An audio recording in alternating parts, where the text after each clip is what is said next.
नमस्कार, सत श्री अकाल, आदाब। चेतन भारत लर्निंग ਦੇ ਵਿੱਚ ਤੁਹਾਡਾ ਬਹੁਤ-ਬਹੁਤ ਸਵਾਗਤ ਹੈ।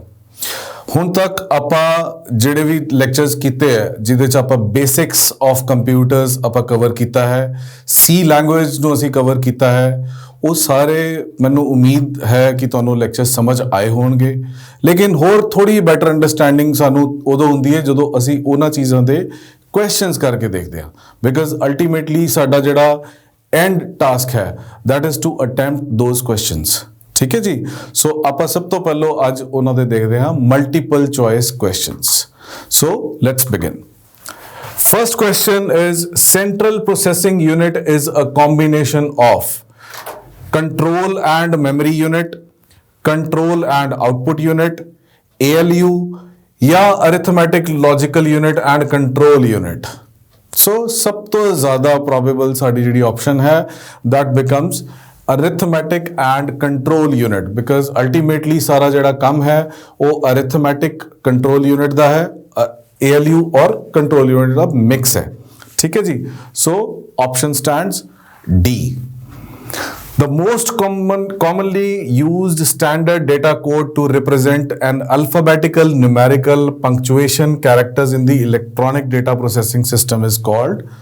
हुणे लैंग्वेज बहुत लंबी बनाई है, लेकिन उहदे च पढ़न वाली चीज़ां सिर्फ 3 है, अल्फाबैटिकल, न्यूमेरिकल एंड पंक्चुएशन कैरेक्टर्स। ਜਦੋਂ ਆਪਾਂ ਇਹਨਾਂ ਦੀ ਕਨਵਰਜਨ ਕੀਤੀ ਸੀ ਤਾਂ ਉਹ ਕਨਵਰਜਨ ਸਾਨੂੰ ਕਿੱਥੇ ਲੈ ਕੇ ਜਾਂਦੀ ਹੈ?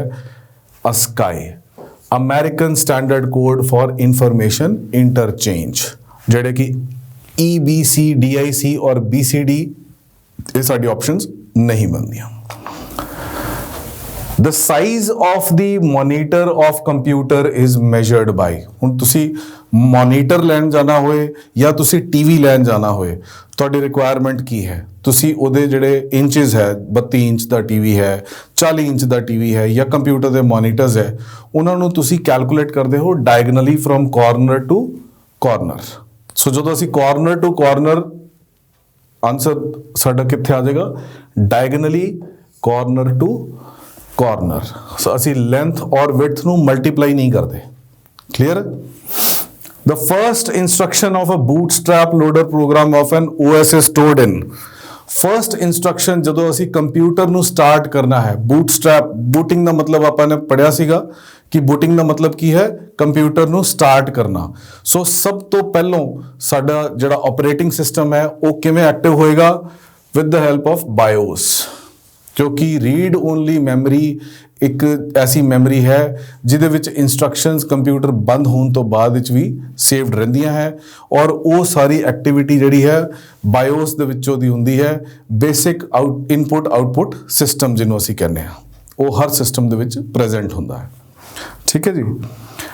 A computer with the speed around 100 million instructions, ਹੁਣ 100 million instructions per second ਸੁਣਦਿਆਂ ਨਾਲ ਸਾਡੇ ਦਿਮਾਗ ਦੇ ਵਿੱਚ ਪਹਿਲਾ ਹੀ ਆਪਸ਼ਨ ਇਹ ਆਉਂਦਾ ਹੈ ਕਿ that is going to be a super computer।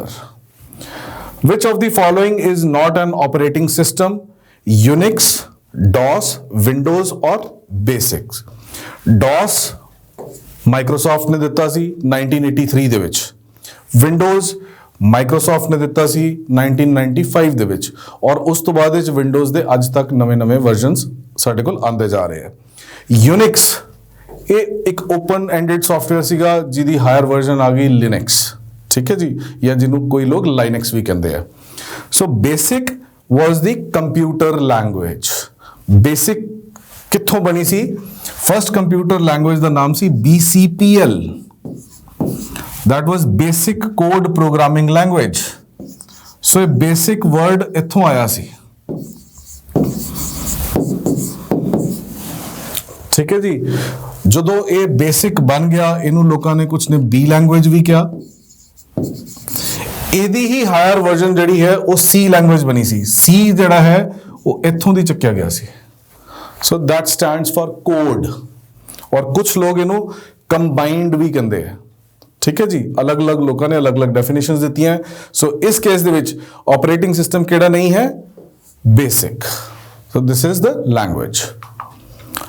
Micro processors can be use to make. हुण माइक्रो प्रोसेसर्स आपां कित्थे कित्थे यूज करदे हां? ਕੰਪਿਊਟਰਸ ਦੇ ਵਿੱਚ ਜਾਂ ਐਸੀ ਜਗ੍ਹਾ ਤੇ ਜਿੱਥੇ ਅਸੀਂ ਮਲਟੀਪਲ ਇਨਸਟਰਕਸ਼ਨਸ ਦੇਣਾ ਚਾਹੁੰਦੇ ਹਾਂ ਔਰ ਆਪਣੀ ਮਨਪਸੰਦ ਇਨਸਟਰਕਸ਼ਨਸ ਦੇਣਾ ਚਾਹੁੰਦੇ ਹਾਂ on the run time. Micro processor ਔਰ ਮਾਈਕਰੋ ਕੰਟਰੋਲਰ ਦੇ ਵਿੱਚ ਇੱਕ ਬਹੁਤ ਵੱਡਾ ਡਿਫਰੈਂਸ ਹੁੰਦਾ ਹੈ ਵਿਚ ਇਜ਼ ਕਿ ਮਾਈਕਰੋ ਕੰਟਰੋਲਰਸ ਜਿਹੜੇ ਹੈ ਇੱਕ ਸਪੈਸੀਫਾਈਡ ਕੰਮ ਨੂੰ ਬਾਰ-ਬਾਰ ਉਸੇ ਤਰ੍ਹਾਂ ਹੀ ਕਰਦੇ ਆ। ਜਿਵੇਂ ਕਿ ਤੁਸੀਂ ਟ੍ਰੈਫਿਕ ਸਿਗਨਲਸ ਦੇਖੇ ਹੋਣੇ ਆ। ਟ੍ਰੈਫਿਕ ਸਿਗਨਲਸ ਦਾ ਕੰਮ ਕੀ ਹੈ? ਰੈੱਡ ਲਾਈਟ ਦੇਣਾ, ਫਿਰ ਯੈਲੋ ਲਾਈਟ ਦੇਣਾ, ਫਿਰ ਤੁਹਾਨੂੰ ਗ੍ਰੀਨ ਲਾਈਟ ਦੇਣਾ ਤਾਂ ਕਿ ਤੁਸੀਂ ਉਸ ਤਰੀਕੇ ਨਾਲ ਆਪਣਾ ਟ੍ਰੈਫਿਕ ਚਲਾਓ। ਠੀਕ ਹੈ, ਉਹ ਸਾਰੇ ਜਿਹੜਾ ਹੈ ਮਾਈਕਰੋ ਕੰਟਰੋਲਰ ਦੇ ਨਾਲ ਲੱਗਿਆ ਹੋਇਆ ਹੈ ਬਿਕੋਜ਼ ਉਹ ਸੇਮ ਆਪਰੇਸ਼ਨ ਨੂੰ ਰਿਪੀਟ ਕਰੀ ਜਾ ਰਿਹਾ ਹੈ। ਤੁਹਾਡੇ ਘਰਾਂ ਦੇ ਵਿੱਚ ਵਾਸ਼ਿੰਗ ਮਸ਼ੀਨ ਹੈ, ਮਾਈਕ੍ਰੋਵੇਵ ਹੈ, ਉਹਨਾਂ ਦਾ ਵੀ ਇੱਕ ਸਪੈਸੀਫਾਈਡ ਕੰਮ ਹੈ। So that is done by microcontrollers. Microprocessor ਸਾਨੂੰ ਮਲਟੀਪਲ ਕੰਮ ਕਰਨ ਦੀ ਆਪਸ਼ਨਸ ਦਿੰਦੇ ਆ। ਅਸੀਂ ਜਿੱਦਾਂ ਦੀ ਮਰਜ਼ੀ ਕੈਲਕੂਲੇਸ਼ਨਸ ਕਰੀਏ, ਜਿਵੇਂ ਮਰਜ਼ੀ ਅਸੀਂ ਡਾਟਾ ਸੇਵ ਕਰੀਏ, ਜਿਹੜੇ ਮਰਜ਼ੀ ਅਸੀਂ ਸੌਫਟਵੇਅਰਸ ਨੂੰ ਰਨ ਕਰੀਏ ਜਾਂ ਜੋ ਵੀ ਅਸੀਂ ਉਹਨੂੰ ਇਨਸਟਰਕਸ਼ਨਸ ਦਈਏ। So that is all done in microprocessors. ਔਰ ਮਾਈਕਰੋ ਪ੍ਰੋਸੈਸਰਸ ਕੰਪਿਊਟਰਸ ਦੇ ਵਿੱਚ ਵੀ ਚੱਲਣਗੇ। Calculator is also potential computer, so calculators ਦੇ ਵਿੱਚ ਵੀ ਚੱਲਣਗੇ। ਡਿਜੀਟਲ ਸਿਸਟਮ ਕੋਈ ਵੀ ਹੋਏ ਉਹਦੇ 'ਚ ਮਾਈਕਰੋ ਪ੍ਰੋਸੈਸਰਸ ਜਿਹੜੇ ਹੈ ਉਹ ਰਨ ਕਰ ਸਕਦੇ ਹੈ। So my answer is all of the above. ਇਹ ਸਾਰੀ ਦੀ ਸਾਰੀ ਆਪਸ਼ਨਸ ਮੇਰੀਆਂ ਕਰੈਕਟ ਹੈ। The first microprocessor built by an Intel corporation was called। ਹੁਣ ਯਾਦ ਕਰੋ ਜੀ ਆਪਣਾ ਪਹਿਲਾ ਲੈਕਚਰ। ਪਹਿਲੇ ਲੈਕਚਰ ਦੇ ਵਿੱਚ ਮੈਂ ਤੁਹਾਨੂੰ ਦੱਸਿਆ ਸੀਗਾ ਕਿ ਇੰਟੈਲ ਕਾਰਪੋਰੇਸ਼ਨ ਨੇ ਆਪਣਾ ਪਹਿਲਾ ਮਾਈਕਰੋ ਪ੍ਰੋਸੈਸਰ ਬਣਾਇਆ ਸੀ। ਉਸ ਦਾ ਨਾਮ ਕੀ ਰੱਖਿਆ ਸੀਗਾ? ਐਗਜ਼ੈਕਟਲੀ 4004। ਕਨਫਿਊਜ਼ ਨਹੀਂ ਹੋਣਾ ਇਹਨਾਂ 'ਚ। ਟ੍ਰਾਂਜ਼ਿਸਟਰਸ ਵਰ ਫਰਸਟ ਇੰਟਰੋਡਿਊਸਡ ਇਨ। ਸੋ ਮੈਂ ਇਹ ਕਹਿਣਾ ਕਿ ਤੁਹਾਨੂੰ ਯਾਦ ਹੋਣਾ ਚਾਹੀਦਾ ਹੈ ਕਿ ਪਹਿਲੀ ਜਨਰੇਸ਼ਨ 'ਚ ਕੀ ਆਇਆ ਸੀ। ਸੋ ਪਹਿਲੀ ਜਨਰੇਸ਼ਨ ਵਾਜ਼ ਵੈਕਿਊਮ ਟਿਊਬਸ। ਸੋ ਇਹ ਆਪਸ਼ਨ ਤਾਂ ਨਹੀਂ ਬਣਦੀ। ਸੈਕਿੰਡ ਵਾਜ਼ ਟ੍ਰਾਂਜ਼ਿਸਟਰਸ। ਆਂਸਰ ਤਾਂ ਮੇਰੇ ਕੋਲ ਆ ਗਿਆ ਬੀ, ਪਰ ਤੁਹਾਨੂੰ ਪਤਾ ਹੋਣਾ ਚਾਹੀਦਾ ਕਿ ਥਰਡ 'ਚ ਕੀ ਆਇਆ ਸੀ। ਯਾਦ ਕਰੋ, ਆਪਾਂ ਨੇ ਆਪਣੇ ਲੈਕਚਰਸ ਦੇ ਵਿੱਚ ਪੜਿਆ ਹੋਇਆ ਹੈ ਇੰਟੀਗ੍ਰੇਟਿਡ ਸਰਕਿਟਸ। ਠੀਕ ਹੈ, and fourth generation is exactly micro processors.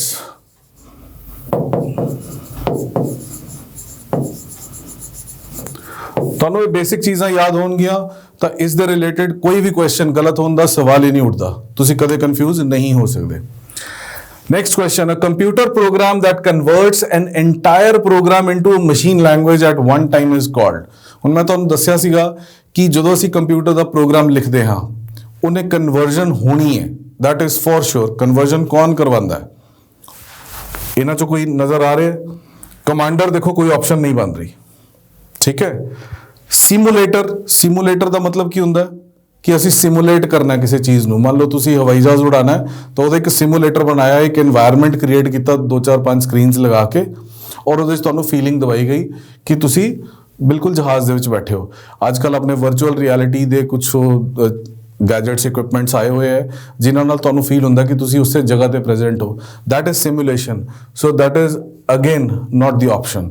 ਸਾਡੇ ਕੋਲ ਦੋ ਹੀ ਆਪਸ਼ਨ ਬਚ ਗਈਆਂ, ਇੱਕ ਇੰਟਰਪ੍ਰੇਟਰ ਔਰ ਇੱਕ ਕੰਪਾਈਲਰ। ਇੰਟਰਪ੍ਰੇਟਰ ਜਿਹੜਾ ਹੈ ਇਹ ਲਾਈਨ ਬਾਈ ਲਾਈਨ ਕੰਮ ਕਰਦਾ ਹੈ।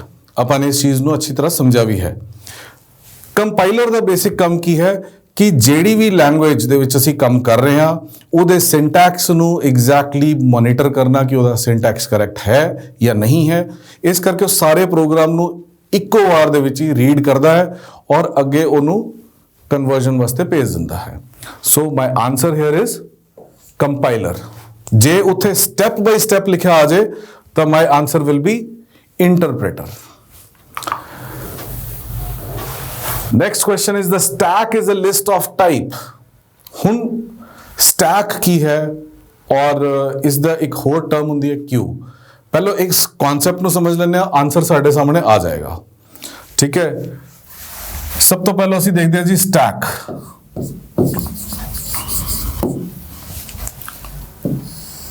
ਇਮੈਜਿਨ ਇੱਕ ਬੋਟਲ ਹੈ,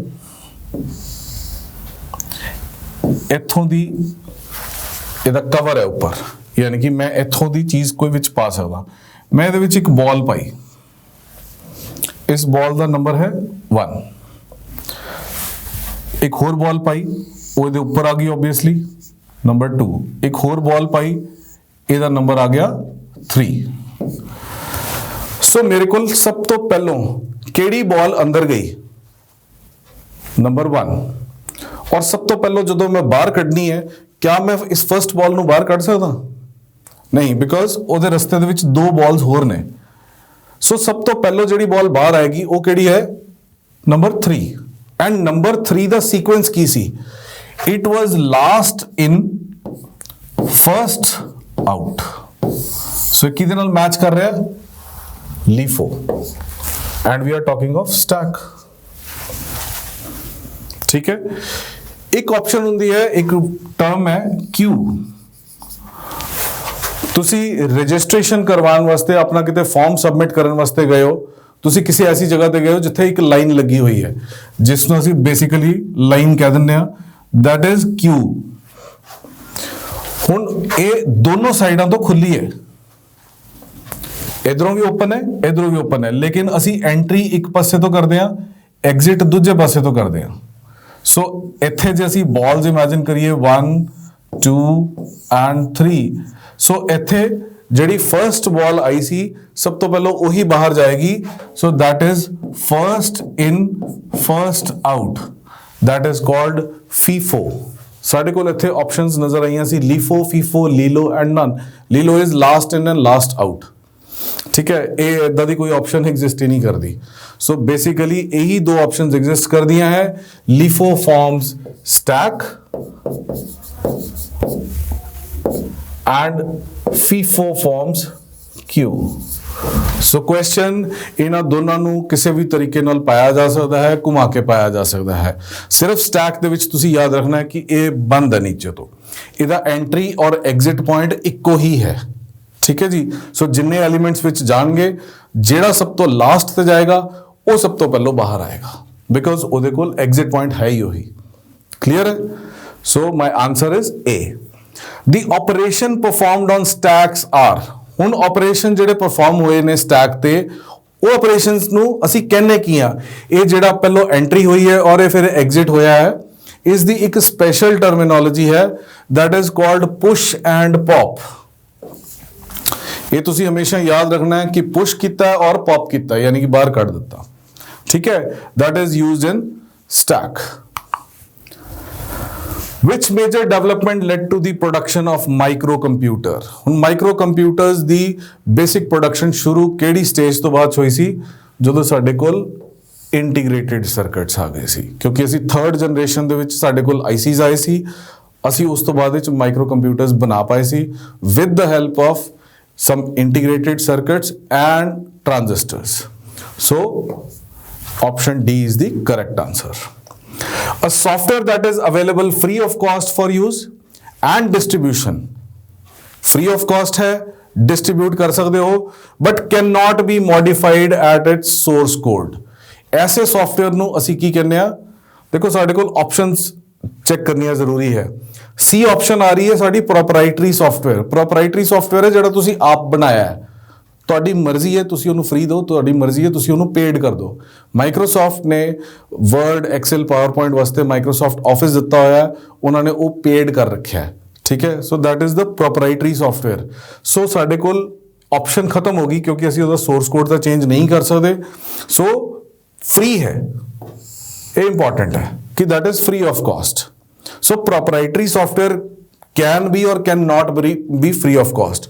ਸੋ ਇਹ ਆਪਸ਼ਨ ਸਾਡੀ ਖਤਮ ਹੋ ਗਈ ਬਿਕੋਜ਼ ਇਹਦੇ 'ਚ ਇੱਕ ਪੋਸੀਬਿਲਿਟੀ ਹੈ ਪੇਡ ਹੋਣ ਦੀ। ਸੋ ਮੇਰੀ ਲਾਸਟ ਆਪਸ਼ਨ ਵੀ ਖਤਮ ਹੋ ਜਾਂਦੀ ਹੈ ਕਿਉਂਕਿ ਆਲ ਹੋ ਹੀ ਨਹੀਂ ਸਕਦੇ। ਫਿਰ ਮੇਰੇ ਕੋਲ ਆਪਸ਼ਨਸ ਬਚੀਆਂ ਫ੍ਰੀਵੇਅਰ ਔਰ ਸ਼ੇਅਰਵੇਅਰ। ਸੋ ਨਾਮ ਵੀ ਫ੍ਰੀ ਸੀਗਾ ਔਰ ਅਸੀਂ ਇਹਨੂੰ ਸ਼ੇਅਰ ਵੀ ਕਰ ਸਕਦੇ ਹਾਂ। ਆਨਸਰ ਤਾਂ ਸਾਡਾ ਫ੍ਰੀਵੇਅਰ ਜਾਂਦਾ ਹੈ, but there is a little difference between the both. Shareware ਉਹ ਚੀਜ਼ ਹੈ ਜਿਹਦੇ ਵਿੱਚ ਤੁਸੀਂ ਉਸ ਨੂੰ ਅੱਗੇ ਦਿੰਦੇ ਹੋ ਪਰ ਕੁਝ ਟਾਈਮ ਵਾਸਤੇ। ਕਲੀਅਰ ਹੈ ਕਿ ਇੰਨੇ ਟਾਈਮ ਬਾਅਦ ਵਿੱਚ ਉਹ ਫ੍ਰੀ ਜਿਹੜਾ ਹੈ ਪੋਰਸ਼ਨ ਖਤਮ ਹੋ ਜਾਏਗਾ ਔਰ ਉਸ ਤੋਂ ਅੱਗੇ ਹੋ ਸਕਦਾ ਉਹਦੀ ਪੇਡ ਸਬਸਕ੍ਰਿਪਸ਼ਨ ਲੱਗ ਜਾਏ। So here answer is freeware. What is the binary equivalent of 100? Sorry, this should be decimal. Clear है जी? So A 100 ਨੂੰ ਜਦੋਂ ਮੈਂ ਕਨਵਰਟ ਕਰਨਾ ਹੈ ਬਾਈਨਰੀ ਦੇ ਵਿੱਚ ਤਾਂ ਫਿਰ ਮੈਂ ਕੀ ਕਰਾਂਗਾ? 100। ਇਹਦਾ ਇੱਕ ਬਹੁਤ ਆਸਾਨ ਮੈਥਡ ਮੈਂ ਤੁਹਾਨੂੰ ਸਿਖਾਇਆ ਸੀਗਾ ਕਿ ਇਸ ਦੀ ਕਨਵਰਜਨ ਆਪਾਂ ਕਿਵੇਂ ਕਰ ਸਕਦੇ ਹਾਂ। ਸੋ ਅਸੀਂ ਹੁਣ 2 ਦੇ ਮਲਟੀਪਲਸ ਦੇ ਉੱਤੇ ਜਾਂਦੇ ਆ। ਪਹਿਲੋ 1 then 2 then 4 8 16 32 64 128। ਇਸ ਨੰਬਰ ਤੋਂ ਉੱਪਰ ਤਾਂ 128 ਗਿਆ। ਠੀਕ ਹੈ ਜੀ।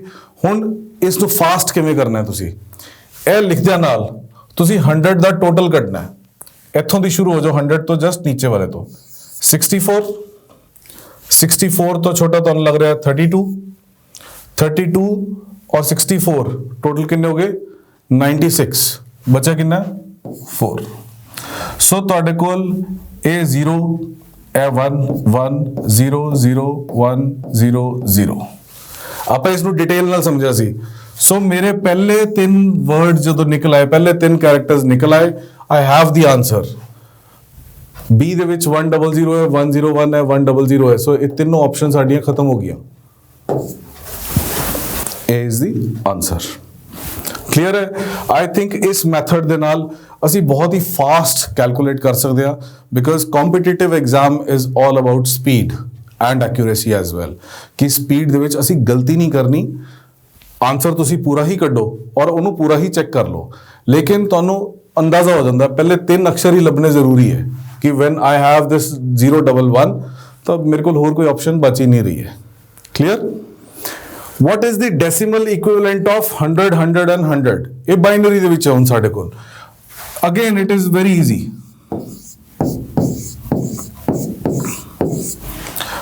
This is 2 raised to power 0।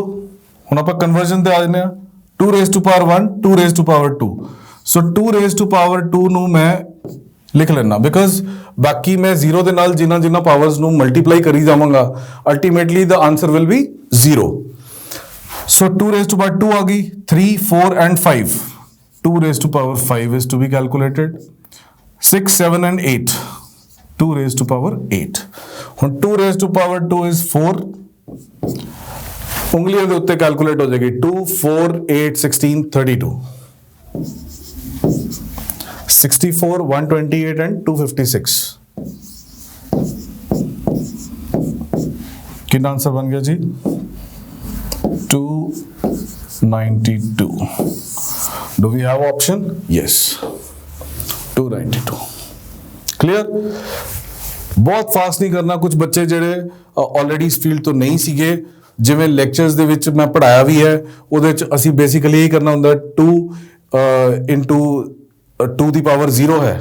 So 0 into 2 raised to power 0, ਫਿਰ 0 plus 0 into 2 raised to power 1, ਫਿਰ ਇੱਥੇ 2 ਨਾਲ ਐਡ ਕੀਤਾ।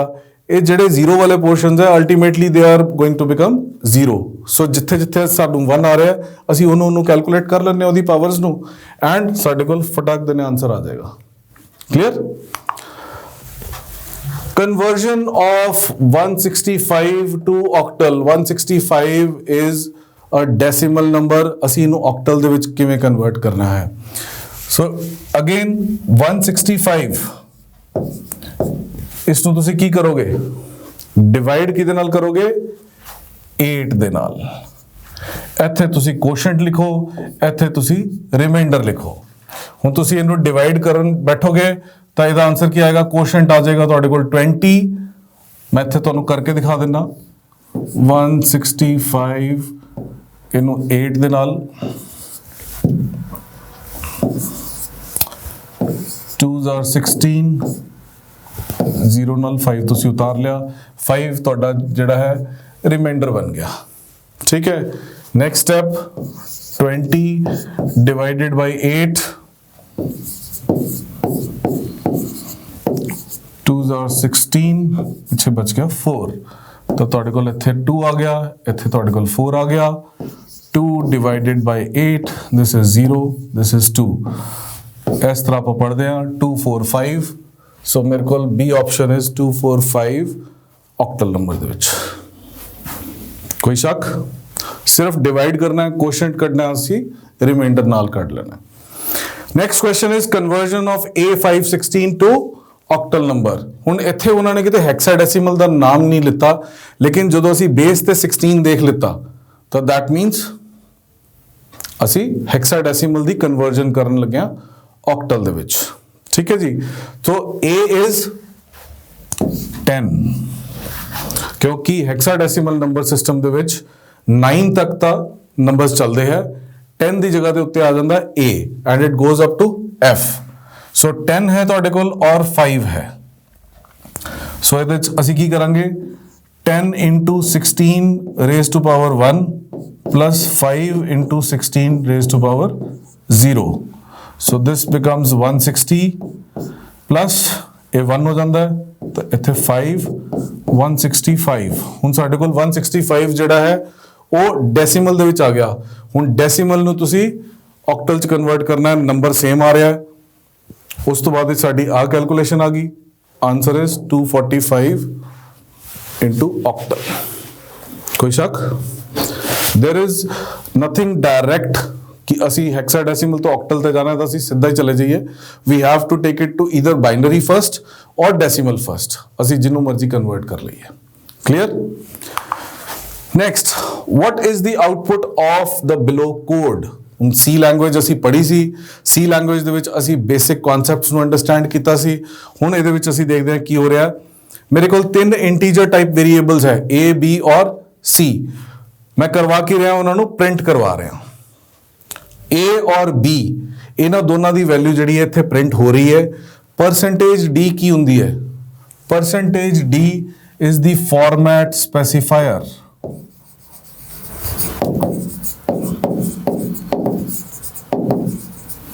जिथे तुसी परसेंटेज D देख लोगे इहदा मतलब है कि variable the data type integer है जिथे तुसी परसेंट F देख लो दिस इज फ्लोट पॉइंट्स दे विच आ रहा है जिथे तुसी परसेंट C देख लो दिस इज कैर जिथे परसेंट S देख लो दिस इज स्ट्रिंग किते बाई चांस परसेंट LD देख लो दिस इज लॉन्ग इंट ठीक है these are the format specifiers so A equal to A तो एज इट इज प्रिंट होएगा A equal to percentage D जिथे लिखा है इत्थे वैल्यू की दी जाएगी जेड़ा मेरा फर्स्ट वेरिएबल है A ਇਹਦੀ वैल्यू इत्थे चली जाएगी B दी वैल्यू जिहड़ी है वो इस सेकंड परसेंटेज D ਦੇ ਵਿੱਚ चली जाएगी मैं उत्थे वेरिएबल C भी लिख रखा है लेकिन इधर कोई फॉर्मेट स्पेसिफायर नहीं है इन्हां डबल कोट्स ਦੇ अंदर सो इस करके ਉਹਦੀ आउटपुट आएगी ही नहीं सो मेरे को फर्स्ट ऑप्शन ही मैनू नजर आ रही है जिथे A दी वैल्यू 1 आ रही है और B दी वैल्यू 2 नजर आ रही है सो आंसर स्टैंड्स A एक होर असी प्रोग्राम देखते हैं बहुत इजी है A दी वैल्यू है 5 B दी वैल्यू है 2 और C भी मेरे को एक इंटीजर टाइप वेरिएबल है हुण उत्थे मैं कर रहा C they which A divided by 2 तो जो मैं A डिवाइडेड बाय 2 करदा मैं C नू प्रिंट करवाना है हुण तुसी कहोगे sir this is very easy 5 divided by 2 answer 2.5 आ गया लेकिन ये साडा आंसर जिहड़ा है वो गलत हो जाएगा वो गलत क्यों होएगा बिकॉज ये इंटीजर टाइप वेरिएबल्स है जिस टाइम ते ये डिवाइड करते हैं these will fetch you quotient ठीक है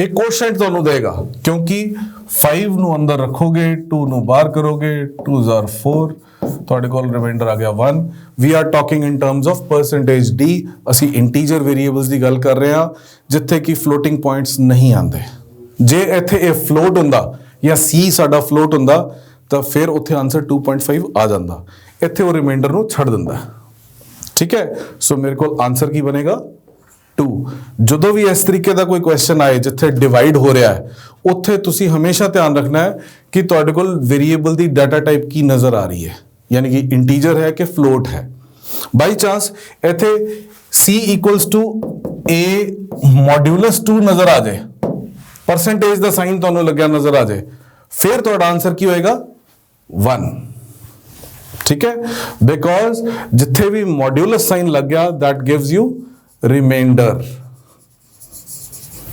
और जिथे भी स्लैश यानी कि डिवाइड लग गया that will give you quotient clear है जी नेक्स्ट देखते हैं how many bytes does a int A use ਆਪਾਂ ਨੇ ਪੜਿਆ ਸੀਗਾ ਕਿ ਬੇਸਿਕਲੀ ਜਦੋਂ ਅਸੀਂ ਕੋਈ ਇੰਟੀਜਰ ਵੇਰੀਏਬਲ ਡਿਕਲੇਅਰ ਕਰਦੇ ਹਾਂ that takes you to 2 bytes so ਮੇਰੇ ਕੋਲ ਇੱਥੇ ਆਪਸ਼ਨ ਆ ਰਹੀ ਹੈ 0 1 2 और 4 and 10 so understood है कि आंसर ਤਾਂ C है बट ਇੱਥੇ 4 क्यों आया 4 ਇਸ ਕਰਕੇ ਪਾਇਆ ਕਿ ਕੰਪਾਈਲਰਸ ਵੀ ਅਲੱਗ-ਅਲੱਗ ਤਰੀਕੇ ਦੇ ਆਉਂਦੇ ਆ। ਕੁਝ ਕੰਪਾਈਲਰਸ ਹੈ ਜਿਹੜੇ ਕਿ 32 ਬਿਟ ਹੈ, ਕੁਝ ਕੰਪਾਈਲਰਸ ਹੈ ਜਿਹੜੇ ਕਿ 64 ਬਿਟ ਹੈ। ਜਿਹੜੇ 64 ਬਿਟ ਕੰਪਾਈਲਰਸ ਹੈ ਉਹ ਇਹਨੂੰ 4 ਬਾਈਟਸ ਦੀ ਮੈਮਰੀ ਵੀ ਆਫਰ ਕਰ ਰਹੇ ਨੇ, ਬਿਕਾਜ਼ ਅੱਜ ਕੱਲ ਦੀ ਜਿਹੜੀ ਕੰਪਿਊਟਿੰਗ ਹੈ that has become very fast. ਸਾਡੇ ਕੋਲ ਸਟੋਰੇਜ ਸਪੇਸ ਬਹੁਤ ਜ਼ਿਆਦਾ ਹੋ ਗਈ ਹੈ। ਸੋ ਇਹ ਨਵੇਂ ਕੰਪਾਈਲਰਸ ਦੇ ਵਿੱਚ ਇਹ ਪੋਸਿਬਿਲਿਟੀ ਬਣੀ ਹੈ ਜਿਹੜੇ ਕਿ 64 ਬਿਟ ਕੰਪਾਈਲਰਸ ਹੈ। ਸੋ ਆਨਸਰ ਇਜ਼ ਸੀ। ਇੱਕ ਛੋਟਾ ਜਿਹਾ ਕੁਐਸਚਨ ਹੋਰ ਹੈ ਲੂਪ ਦਾ। ਅਸੀਂ ਫॉर ਲੂਪ ਪੜ੍ਹੀ ਹੈ, ਸੋ ਸਾਨੂੰ ਇਹਦੇ ਚ ਨਜ਼ਰ ਆ ਰਿਹਾ ਕਿ ਫॉर ਲੂਪ ਇਹਨਾਂ ਨੇ ਲਿਖੀ ਹੈ। ਫॉर ਲੂਪ ਦਾ ਇੱਕੋ ਹੀ ਫੰਡਾਮੈਂਟਲ ਸੀਗਾ ਜਿਹੜਾ ਕਿ ਬਹੁਤ ਇੰਪੋਰਟੈਂਟ ਸੀਗਾ ਕਿ ਅਸੀਂ ਫॉर ਲੂਪ ਦੇ ਅੰਦਰ 2 ਸੈਮੀਕੋਲਨ ਹੋਣੇ ਜ਼ਰੂਰੀ ਹੈ। And that divides this for loop into 3 parts. ਪਹਿਲਾ part is initialization,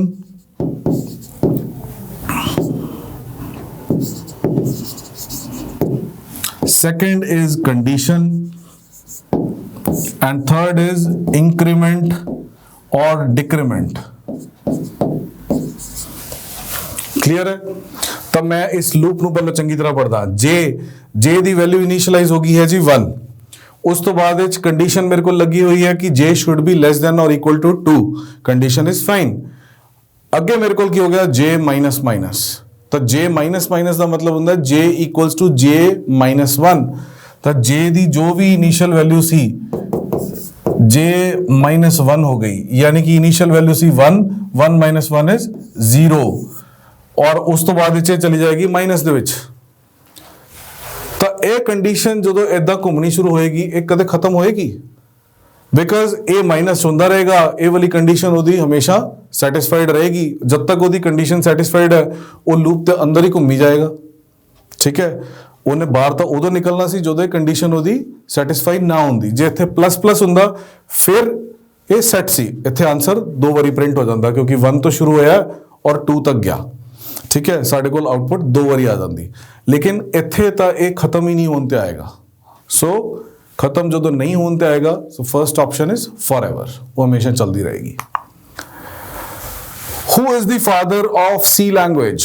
1970s 71 ਦੇ ਵਿੱਚ ਇਟ ਵਾਜ਼ ਮਿਸਟਰ ਡੈਨਿਸ ਰਿਚੀ ਜਿਨ੍ਹਾਂ ਨੇ ਸੀ ਲੈਂਗੁਏਜ ਨੂੰ ਕ੍ਰੀਏਟ ਕੀਤਾ ਸੀ, ਇਹਨਾਂ ਦੀ ਪੂਰੀ ਟੀਮ ਨੇ ਮਿਲ ਕੇ। ਠੀਕ ਹੈ, this was the first time. Bill Gates ਸਾਡੀ ਆਪਸ਼ਨਸ ਕਦੇ ਵੀ ਨਹੀਂ ਸੀ because he was the founder of Microsoft. Steve Jobs Apple, Bjarne Stroustrup ਇਹ ਵੀ ਆਪਸ਼ਨ ਇੱਥੇ ਨਹੀਂ ਬਣਦੀ because this is C++, this is Apple, this is Microsoft. ਠੀਕ ਹੈ ਜੀ, ਸੋ ਆਪਸ਼ਨ ਬਣਦੀ ਹੈ ਸਾਡੇ ਕੋਲ Dennis Ritchie. Which of the following variable declaration is correct in C language? ਹੁਣ ਅਸੀਂ variables declare ਕਰਦੇ ਹਾਂ। variables ਜਦੋਂ ਅਸੀਂ declare ਕਰਦੇ ਹਾਂ ਮੈਂ ਤੁਹਾਨੂੰ 2-3 ਕੰਡੀਸ਼ਨ ਸਮਝਾਈਆਂ ਸੀ ਕਿ ਕਿਵੇਂ ਅਸੀਂ ਯੂਜ਼ ਕਰ ਸਕਦੇ ਹਾਂ।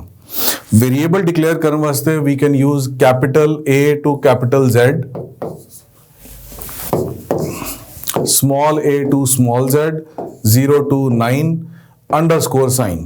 ਲੇਕਿਨ ਇਹਨਾਂ ਦੇ ਵਿੱਚ ਕੁਝ ਟਰਮ ਸੀਗੀਆਂ, ਕੁਝ ਕੰਡੀਸ਼ਨ ਸੀਗੀਆਂ। ਉਹ ਕੰਡੀਸ਼ਨਸ ਕੀ ਸੀ ਕਿ ਸਭ ਤੋਂ ਪਹਿਲਾਂ ਤਾਂ ਇਹਨਾਂ 'ਚ ਸਪੇਸ ਨਹੀਂ ਆਉਣਾ ਚਾਹੀਦਾ, ਦੂਸਰਾ ਇਹ ਕਿਸੇ ਨੰਬਰ ਤੋਂ ਸਟਾਰਟ ਨਾ ਹੋਣ, ਤੀਸਰਾ ਇਹਨਾਂ ਦੀ ਲੈਂਥ 32 ਕੈਰੈਕਟਰਸ ਤੋਂ ਜ਼ਿਆਦਾ ਐਕਸੀਡ ਨਾ ਕਰੇ। ਹੁਣ ਇੱਥੇ ਆਪਾਂ ਉਹ ਵਾਲੇ ਫਾਰਮੂਲੇ ਇਹਨਾਂ ਆਪਸ਼ਨ ਦੇ ਵਿੱਚ ਲੱਭਦੇ ਹਾਂ। ਮੈਂ ਲਾਸਟ ਆਪਸ਼ਨ ਤੋਂ ਸ਼ੁਰੂ ਕਰ ਰਿਹਾ, ਚੇਤਨ ਭਾਰਤ, ਇਹਦੇ ਵਿੱਚ ਇੱਕ ਸਪੇਸ ਆ ਗਿਆ, ਸੋ ਇਹ ਆਪਸ਼ਨ ਮੇਰੀ ਕੱਟੀ ਗਈ। C space B space L ਇਹ ਆਪਸ਼ਨ ਵੀ ਕੱਟੀ ਗਈ। int 2 ਸਪੇਸ CBL ਆਪਾਂ ਕਿਸੇ ਡਿਜਿਟ ਤੋਂ ਸ਼ੁਰੂ ਕਰ ਹੀ ਨਹੀਂ ਸਕਦੇ, ਸੋ ਇਹ ਆਪਸ਼ਨ ਵੀ ਗਈ। int CBL ਇਹ ਆਪਸ਼ਨ ਬਿਲਕੁਲ ਕਰੈਕਟ ਹੈ। ਠੀਕ ਹੈ, ਜਿਹਦੇ ਵਿੱਚ ਨਾ ਕੋਈ ਸਪੇਸ ਆ ਰਿਹਾ ਹੈ, ਸਾਡੇ ਕੈਰੈਕਟਰਸ ਵੀ ਫੋਲੋ ਹੋ ਰਹੇ ਹੈ। ਠੀਕ ਹੈ, ਅਸੀਂ CBL 1 ਕਰ ਸਕਦੇ ਹਾਂ ਬਟ ਅਸੀਂ 1 CBL ਨਹੀਂ ਕਰ ਸਕਦੇ। Clear?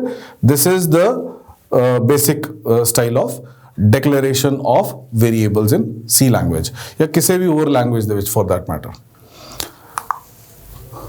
What is the output of the following code? ਹੁਣ A equal to 2, B equal to 2 ਸਾਡੇ ਕੋਲ 2 variables ਹੈ, ਦੋਨਾਂ ਦੀ values ਜਿਹੜੀਆਂ ਹੈ ਅਸੀਂ 2 define ਕੀਤੀਆਂ। Condition stands if A equal to B, both are equal। So answer ਸਾਨੂੰ ਕਿਵੇਂ ਦਿਖ ਰਿਹਾ? both are equal ਹੀ ਦਿਖ ਰਿਹਾ। ਲੇਕਿਨ ਇਹਦੇ 'ਚ ਇੱਕ ਬਹੁਤ ਵੱਡਾ flaw ਵੀ ਹੈ। flaw ਕੀ ਹੈ? when you say A equal to B, that doesn't mean कि A और B ਦੀ equality check ਹੋ ਰਹੀ ਹੈ। equality check ਹੁੰਦੀ ਹੈ ਸਾਡੀ ਡਬਲ ਇਕੁਅਲ ਟੂ ਦੇ ਨਾਲ। ਇਹ ਕੰਡੀਸ਼ਨ ਜਿਹੜੀ ਹੈ ਇਹ ਸਹੀ ਮੰਨੀ ਜਾਂਦੀ, because double equal to programming ਦੇ ਵਿੱਚ ਸਟੈਂਡਸ ਫॉर ਇਕੁਐਲਿਟੀ। ਇਹ ਸਾਡਾ ਇੱਕ ਰਿਲੇਸ਼ਨਲ ਆਪਰੇਟਰ ਹੈ। ਜਦੋਂ ਮੈਂ ਸਿੰਗਲ ਇਕੁਅਲ ਟੂ ਦੀ ਗੱਲ ਕਰਦਾ ਹਾਂ, this is my assignment operator.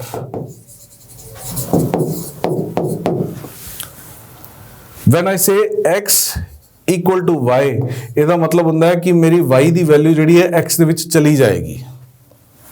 Clear? ਜਦੋਂ ਮੈਂ ਇਹ ਗੱਲ ਕਹਿਣਾ ਤਾਂ ਇਹਦਾ ਮਤਲਬ ਇਹ ਹੈ ਕਿ this is assignment done।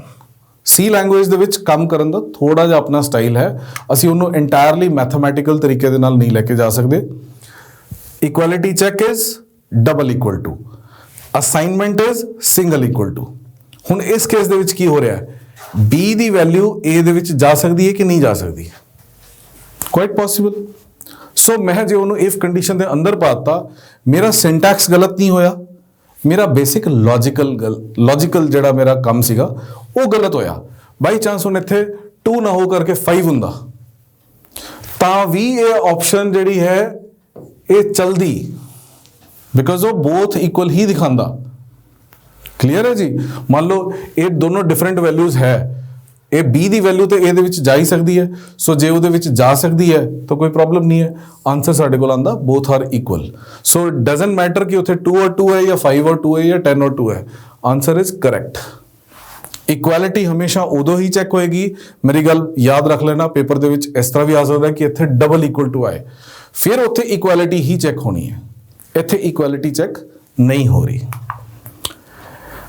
Boss is developed in, boss याद करो, मैं ਤੁਹਾਨੂੰ ਪਹਿਲੇ ਜਾਂ ਦੂਸਰੇ ਲੈਕਚਰ ਦੇ ਵਿੱਚ ਇਸ ਦੇ ਬਾਰੇ ਦੱਸਿਆ ਹੈ। Yes, it is developed in India, Bharat operating system solutions developed by CDAC। ठीक है जी, इंडिया ਦੇ ਵਿੱਚ ਡਿਵੈਲਪ ਹੋਇਆ ਔਰ ਇਹ ਲਾਈਨੈਕਸ ਦੇ ਉੱਤੇ ਇਹਨਾਂ ਨੇ ਕੰਮ ਕੀਤਾ ਸੀ। ਲਾਈਨੈਕਸ ਦਾ ਇੱਕ ਵਰਜ਼ਨ ਕੱਢਿਆ ਸੀਗਾ ਜਿਹੜਾ ਕਿ ਇੰਡੀਅਨ ਸਪੋਰਟਿਵ ਲੈਂਗੁਏजेस ਦੇ ਵਿੱਚ ਵੀ ਕੰਮ ਆਇਆ ਔਰ ਬਹੁਤ ਸਾਰੇ ਉਹਨਾਂ ਨੇ ਹੋਰ ਫੀਚਰ ਵੀ ਪਾਏ ਸੀ। Next question is operating system is what? Hardware ਹੁੰਦਾ ਜੀ? No. Software which manages resource of the system, ਇਹ ਲੱਗ ਰਿਹਾ। ਸੌਫਟਵੇਅਰ ਵਿਚ ਪਰਫਾਰਮਸ ਦੀ ਕੰਪਿਊਟੇਸ਼ਨ, क्या ऑपरेटिंग सिस्टम सिर्फ साड़ी कंप्यूटेशन ही कर रहा है? नहीं। सो दैट मीन्स मेरे को ऑप्शन आ रही है बी, जिहड़ा कि मेरे पूरे दे पूरे रिसोर्सेज नू यूटिलाइज कर रहा है, उन्होंने ऑप्टिमल यूटिलाइजेशन करता है।